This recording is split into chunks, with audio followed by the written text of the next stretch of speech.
کہ 14 اگست کے حوالے سے جی میں جو ہے وہ نصیحت کرتا ہوں دو چیزوں کی. ایک تو نصیحت کرتا ہوں پاکستانی پوری قوم کو روزہ رکھیں کل کا، اور میں نے بھی ارادہ کیا میں کل روزہ رکھوں گا.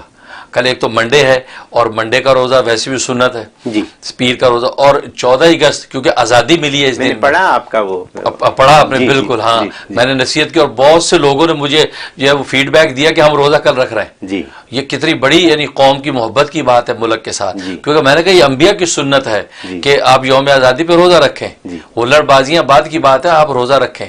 ایک بات. دوسرا میں نے کہا صدقہ دے. جی اس لیے کہ جو مفلس غریب جن کی آج تصاویر ہوئی ہجرت میں نظر آ رہی ہیں، جو کوئی بھوک سے مرا ہوا ہے، جی. کوئی قتل ہو کے جی مر گیا بالکل. اور دیکھی نہیں جاتی ہیں، اور وہ مفلس افلاس اور بھوک افلاس سے ختم ہوئے وہ لوگ، تو صدقہ کریں. جی تو کل 14 اگست کے دن میں صدقات زیادہ سے زیادہ شیروں کی طرح اللہ کے راستے میں نکالیں. جی. تو پھر آپ دیکھیں اللہ تبارک و تعالی اس ملک پر اور قوم پر کیسی رحمتیں برکتیں نازل واہ، کرتا ہے. واہ، تو انشاءاللہ یہ دو نصیحتیں ناظرین کے لیے ہیں، اس پہ عمل کریں.